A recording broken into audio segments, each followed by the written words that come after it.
Hello, everyone. So we went to Prophetstown this weekend, and we discovered that Prophetstown has a lot more to offer than what we thought.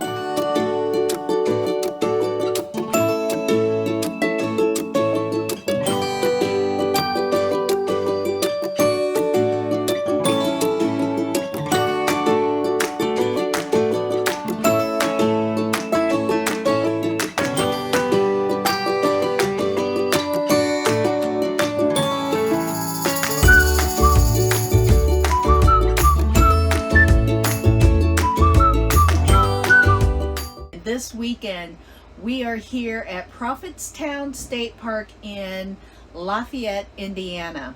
Now, we normally come here at the end of September, first part of October, for what is called the Feast of the Hunter's Moon.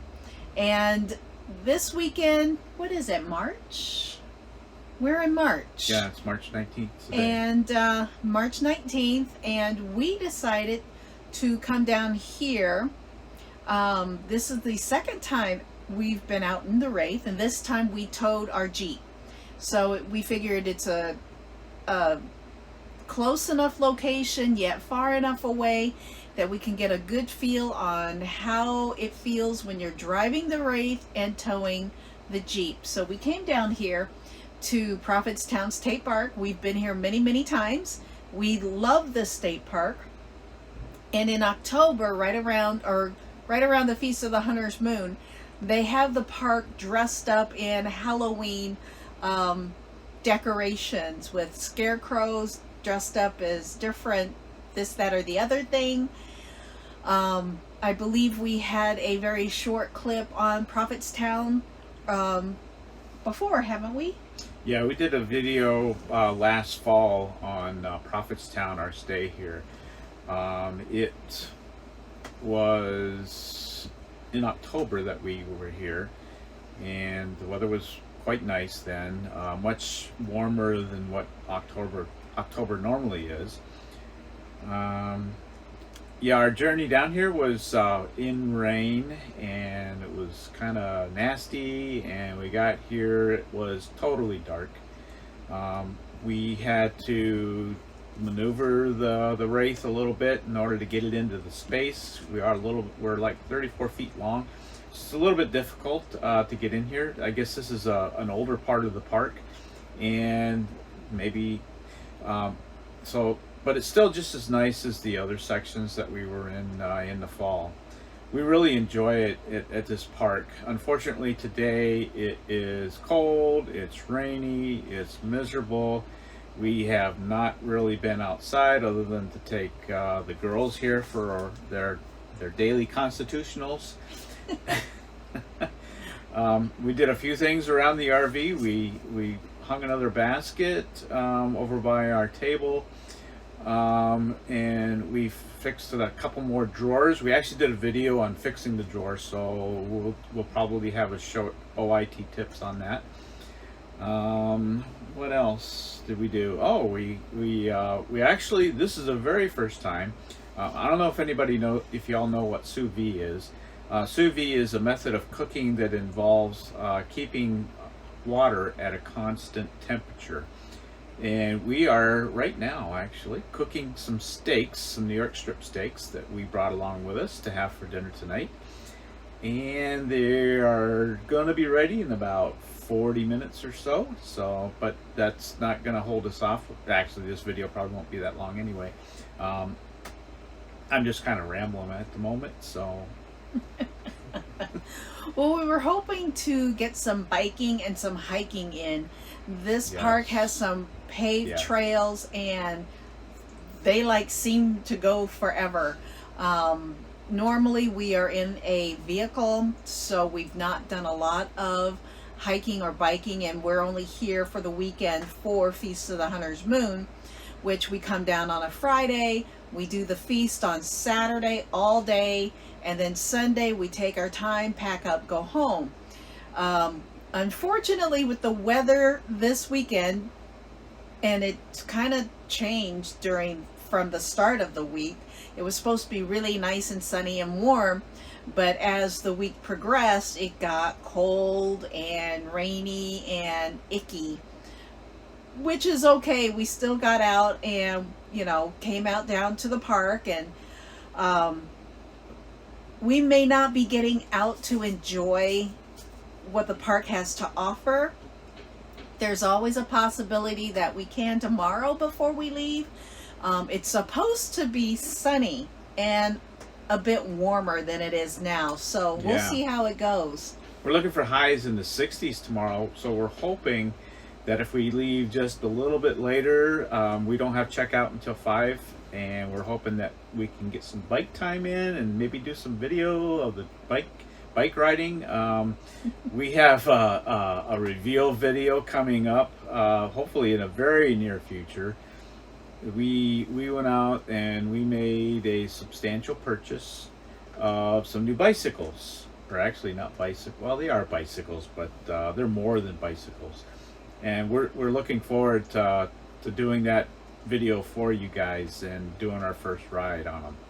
We were very surprised that we found the water here was turned on, and we brought water with us because we weren't sure if the water would be on. Normally for the state parks, if there's even water available, they turn it off during the winter time, but these particular ones, they're still on, and we didn't hook up because we brought water with us. We want to empty our tanks so that our drive home will be hopefully not as gas consuming or diesel consuming as our trip down. Also, when we arrived on Friday, we came in rather late. We left, I worked a full day at my job and came home, and we had a few things to do before we could leave. And so by the time we got down here again, as Mike said, it was dark. It was like really dark, and you had to use flashlights and the walkies to get the Wraith in here. He did a great job following my instructions. When we got to the gate, the guard gate, there was no attendant on duty. So we were hoping that the next guard gate for the campsite, there would be somebody there, but there was no one there either. So just as we were getting ready to go up to the ranger station, there was a gal that drove by, popped by, and gave us our information that you get when you sign up and come into a state park or reserve a spot in a state park. The tags that you hang on your vehicles, that you can come and go, and they know that you belong in the campground. So she was very nice and sweet and brought us those things, and we didn't have to pay the $7 state residential fee that we would normally pay when we come in. So that was kind of a plus. So I don't know if that happens every time, maybe only in the winter time. I'm not sure. Didn't get a chance to ask her, but we saved $7, and $7 is $7. Yeah, well, our stay at Indiana Dunes was also no charge as well, because we got there later in the evening. Apparently, if you get to the park in the off season after 5 p.m., then there is no charge to get in. That's on Saturdays and Sundays. Well, it was on Friday too. So when we came into the Indiana Dunes, it was Friday. Yeah, that's true. Yeah. But there was no charge Monday through Friday. But on the weekends, they do charge, and up until 5 o'clock. Yeah. And then after 5 o'clock, everybody gets in free. Yeah. Well, I don't know if we have anything else to cover. I don't think so. We do have one other thing. Oh, what's that? That would be our mattress topper and pad. Yes. Yes. So stay tuned for that. We will be talking about that nice sleep. Yes, we will talk to you about our sleep last night, and we'll probably continue this video sometime tomorrow to update you on our results and how we think we slept on our new mattress pad and topper. I can already tell you, last night, Friday night, perfect sleep, comfortable. I don't know if we told you last time, but when we were at Indiana Dunes, we slept in the bed the first night, and the next night we didn't sleep in the bed. We slept here on the couch, which rolls out into a bed, and we found that to be much more comfortable than what our bed was. So, what we did with the mattress topper and the mattress pad, actually anything to that mattress, is an improvement over what we had. So we will see you soon with an update. Bye. Bye. We like to take the RV down to Prophetstown and camp for the weekend. We get there usually late on Friday. This was no different. And on Saturday, we head on over to the fort, and I can't remember how you pronounce it. Quinnaca. Yeah. Onaquid. Okay, that one. You have to watch. Well, there'll be a video linked at the end that you can watch that actually has the pronunciation of the fort. The lady playing the hurdy-gurdy pronounced it for us. No, we are none. We are none. But anyway, we discovered that Prophetstown has so much more to offer. The very first time we were there, we were parked all the way towards the end of the campground. We found that it was very stark and bare there. What we didn't realize was, well, we did, that there was other spaces up forward. So the next year that we went, we actually was able to get one of the other spaces that was closer, that had full service, water, electric, and sewer. And we really liked that site. But we didn't have a lot of time when we came out from Feast of the Hunter's Moons to go wandering around and look at the sites. Sometimes it was just too cold or it was rainy, so it wasn't really a good timing. And we always had to get back early on Sunday, so we never spent any time looking around. So this time, though, was different. Saturday was still rainy. We spent a lot of time in the RV. We did some personalizations and just kind of hung out and enjoyed just being in the RV, which for us, with this being a new RV with slide outs, it is so much roomier. Yeah, we discovered some few things that we didn't know about. Either that or they just recently built them. It looked kind of new. It was the Aquatic Center. The Aquatic Center featured a pool. There was a water slide there, and there was some other things that we couldn't quite make out because it was closed and it was fenced in, and the fence was set way back. But we did get some video of it, and we'll show you that now. Behind here is a sliding slide, a pool, and looks like some other amenities that can't quite make out from the fence. It is closed now. The reason it's closed is because it's not summer yet. It's still springtime. It is March 19th or 20th. I think it's the 20th. So it is closed. Can't see inside very well. It's not an indoor pool. There's a pool in the back. You can see the slide through the windows at the back of this building here. It looks pretty fun. Definitely a good place to bring kids and let them have some summer fun in the heat to cool off. I would certainly want to come here if I was a kid. We also went on the extensive trails. We rode our e-bikes, which we had just gotten not too long ago, all around the area. And we put about 10 miles on those e-bikes, riding around the different trails that were available. And those were the paved ones. There's also trails that are unpaved, which we didn't even follow them. But we wanna come back here again in the summertime and see if we can do a little bit more extensive exploring around the trails and see where they all go to and see what kind of sites there are.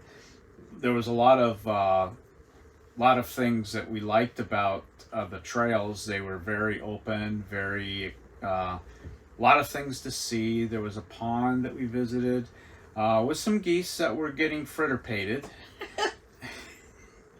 If you don't know what that is, check out another video that Mike will send you the link to. Or just go watch Bambi.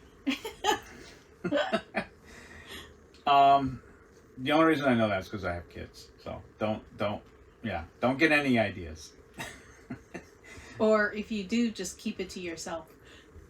Oh, ouch. Anyway, so we had some peepers that we saw or heard actually.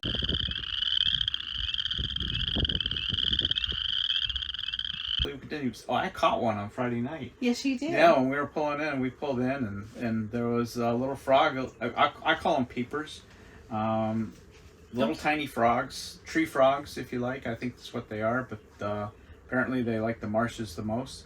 But he had wandered into our campsite, and I picked him up and showed him to Sheri, and then let him go in the woodsy area instead of on the stone.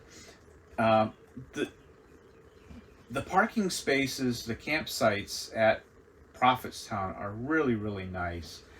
They are all crushed gravel, and they're very level. They have picnic table area, fire pit. The ones that we stayed at, we had full water and electric and sewer. We didn't use the water because we had come with full tanks, thinking that since we were still in the wintertime months, that the water would not be turned on, but it was. So that was great because that allowed me to do some other things. Thank you. And the boundaries of your campsite are very well defined with like wood logs, not really logs, but to me they kind of look like those. They're the landscaping timbers. Yes, landscaping timbers, and they're very well defined. Yeah, there's no second guessing where you're parking. The whole campsite is outlined with these landscaping timbers, making it very presentable, I guess, and very well defined. As well as being neat and tidy. A neat and tidy campsite for you to be in. Your picnic table is right there. Your fire ring is right there. So you're not wandering into the grass and getting eaten by mosquitoes or whatever might be there, depending on the time of the year. Everything is right there, and it's just very, very nice. And I think that's one of the reasons why we like going down there for the Feast of the Hunter's Moon. Yeah, it's quite a trip back from the main road. It's probably a couple miles. At least it seemed like it was a couple miles. Maybe not as far as I think it is, but the speed limit being what it is, it seems to take a little bit longer. There's a playground for the kids. Like I said, the Aquatic Center with the slip sliding, which I think would be a great place for kids to spend some hot summer days and get cooled off.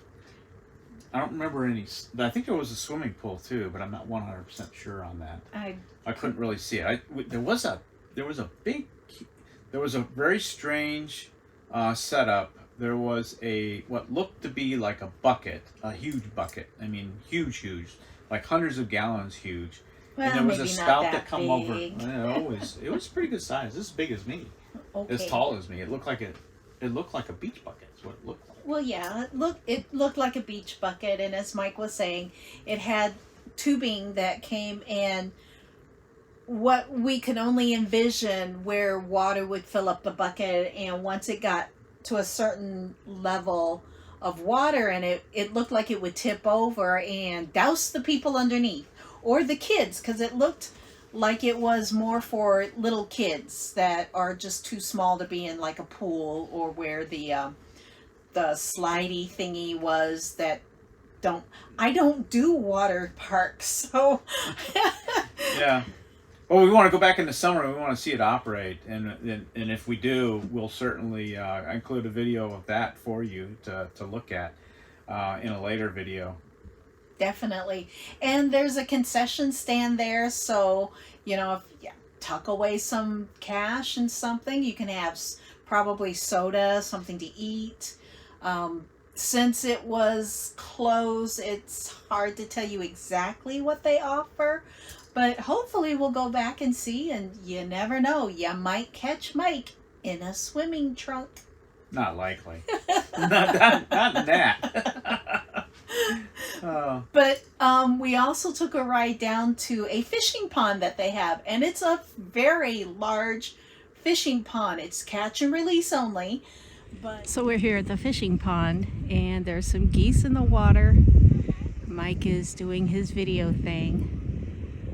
We followed the bike trail from the campground to the entrance of the park, and then we came around to the end by the fishing pond, and there are even more trails. Lots of people are out with their dogs.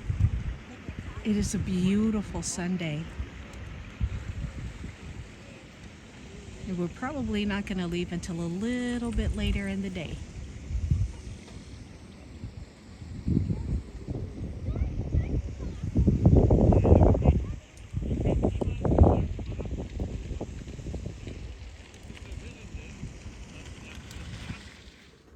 While we were down there, a family came along and started fishing, and they had younger children, and it just looked like a whole lot of fun. And I like to go fishing myself. I like catch and release, so maybe the next time we're there, I think we have to have a permit for that. Not positive.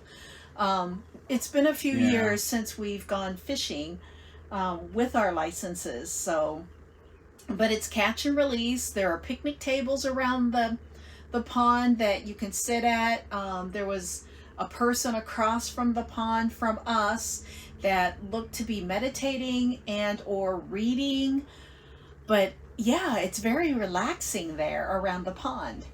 You know, if I'm going to go fishing and I want to catch fish, the only ones that are going to get thrown back is the ones that I don't eat or not going to eat. He's cleaning. Yeah. No biggie. Done that before. Yeah, it's been several years since we purchased a fishing license. The last time, gosh, it would have been when we went to Chain of Lakes, I think. Nope, Salamone. Okay, Salamone. 2013. Yeah, that was a while ago. We had fishing licenses then. We went fishing. I caught more fish than she did. He did. He got lucky. Yeah. They didn't like me. I was not happy. Because I usually do pretty good. Takes skill. I have a lifetime of skill of fishing for different kinds of fish. Fine. Whatever. Yeah. But anyways. But it comes with time. It does. Anyways, it looks like just a fun place to go catch and release fish. On one of the bike paths, it'll take you over like a little bridge over. It looks like it could be a low area with lots and lots of water, marshy area. And along the bridge, it's very lengthy. I can't even tell you how long it is. But we were coming up to a family, and they moved over to one side. They were looking at a tree that had this huge nest in it, and I was thinking that could be an eagle's nest, because they make very big nests for their eaglets and whatnot. It did not look to be occupied, but I didn't have my binoculars with me, and if it was occupied with eaglets, I would hope that the state park rangers would cordon off that area, because eagles can be very protective of their young and have been known to attack people a quarter of a mile away. I didn't know that. Oh yeah. Remember when we were in Tampa. Florida? Yeah, we were in Tampa in 2016, and I went down to visit him for a weekend because he was down there for his job a couple of weeks. So I went down one weekend, and we went to a park there. And they had cordoned off about a quarter-mile distance from a eagle's nest that had eaglets in it. And it was only to protect the people, because, as we were told, the eagles will attack the people if they feel threatened or if the people are too close to their nest. So since there weren't any eagles attacking us on the bridge, and I couldn't see that it was occupied. It was probably unoccupied at the time. Maybe the eagles weren't back yet to do their little, what'd you call that? Frutipated. They may not have been frutipated by then. Not frutipated, fritipated. Fritipated. Frit. F-R-I-T. Fritipated by then. And it may not have returned to their nest, because it's my understanding that they come back to the same nest year after year after year. So it was just exciting to see this huge nest in this tree in Prophetstown State Park. You did point out a couple birds that were flying around. Oh yeah. That were pretty big. There are hawks there. It looked like there could have been an eagle flying with some other larger birds, but they were really high.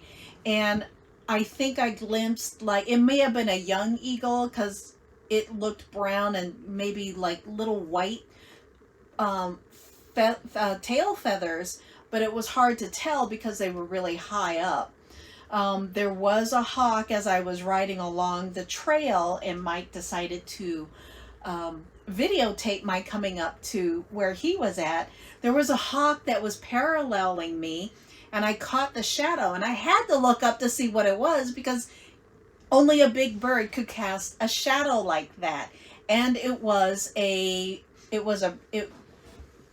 brown hawk. That's all I know, because I was trying to look at it, watch the pavement, make sure I didn't fall off my bike or run into people that were coming towards us. Aside from all of the hiking trails and the fishing pond, there's also a circle of rocks at that end where the fishing pond is located. Yeah. But I don't remember. We didn't. They have go. plaques on each one of the rocks. I think it's. I'm not positive. We'll have to probably do a little bit of research on that and find out if those are people that supported this state park or something to their honor. There were plaques though. I remember seeing the plaques. Okay. Whether it was just one bronze plaque or several, for each in the circle. I don't know. Well, I didn't go up to see the. Yeah, we the didn't circle. go this time. We went one other time. The last time we were here for Feast of the Hunter's Moon back in October of 2021. So we went up there, but I don't recall exactly what the significance of the circle of rocks was. But it looked really cool. It was like a mini Stonehenge to me. So, anyways, the trail that I was talking about with the bridge, it will dump you close to the river that runs through the park. And I'm not sure exactly which river it is. I want to say it might be an offshoot of the Wabash, because the Wabash is fairly close. But it was flowing what I would consider away from the Wabash. So I'm not really sure. I'll have to do some research, and we'll let you know what river it is. That was at the edge. River is right there in that area too. Yeah, it is. But it was much smaller than what the Tippecanoe River is. So I don't think it was that one. So it definitely was a different river. Yeah. But it is a great place to go. And again, I know we've mentioned that if you go in October, right around the Feast of the Hunter's Moon, they have scarecrows that are dressed up in different clothing, set up all around the paved walkways and stuff. And so maybe this year when we go to the Feast of the Hunter's Moon, we'll be able to take Sunday and just take our bikes out and take pictures of these various scarecrows in their various modes of dress. And that would be really, really cool. Yeah, there's one that we captured that was right next to the road on our way in. I think it was a salute to the military, which was kind of neat. So that's in our other video on Prophetstown. This one will go probably in the same playlist. So if you want to watch that one, it should automatically link for the playlist. If it doesn't, just look for it in the video listings. And again, if you like what we do, I think we're pretty well done, right? Mm-hmm. And again, if you like what we do here, please hit that like button and that subscribe button. It really helps with the algorithms for YouTube. YouTube is happy when we get new subscribers. It won't cost you anything. I've been always of the mindset that if I have to subscribe to something, that means that whatever it is I'm subscribing to, they want your money. Well, in this case, the subscription is free. So please hit the like button, hit the subscribe button, leave comments too, because we really like to see the comments. What you guys think about the video that you've seen. If you've been to the area, what you like about it, what you want to see more of, things like that. And we would be very happy to start, doing some things that you guys want to see as well. Yeah, definitely share what your feelings and comments in the comments below, section below. We do read those and we appreciate those comments. Even if it's just, some feedback on how we might do this better. Or places that you might want to see that we haven't been to yet. We're more than happy to entertain any of those suggestions. And we always try to answer whatever comments are down below. Also, visit our Facebook page. Our Facebook page is On Island Time, and you're welcome to post there as well. Where you go camping at, what you like about the place, what you don't like about a place if it's new to you, things to do in the area, and things like that. You may just give somebody a great idea to go visit that area. And we're certainly always looking for places to go and visit. It may take a year if it's outside the state of Indiana, but we like to go places and we like to see things, we like to do things. So your comments will always help us plan our next adventure. And you guys get to see and come along with us. We've also just recently launched a website, onislandtime.live. It is actually linked in our banner of our YouTube channel, so you can reach it there, or I'll put a link in the comments below so that you can get onto it there. We're going to be using that site to not only link our videos, but also to provide more extensive comment and write-up of some of the things that we're not sharing in our videos. That would be really great if you could help us out there and we can bring that information to you. Also, if you don't own an RV, that's okay. But if you like to travel by plane, train, bicycle, scooter, however you like to travel, feel free to post on Facebook where you've gone, how you got there, things like that. And again, you may inspire any of our Facebook members, maybe a chance to go there. They might find something interesting and they may want to go there. So, this is kind of a community where you share your thoughts about where you've been, what you've done, what you've seen, what you like, what you don't, and share it with the rest of the community here on Island Time. So thank you again, and we hope that you will continue to ride the wave. And we'll see you next time on Island Time. Bye.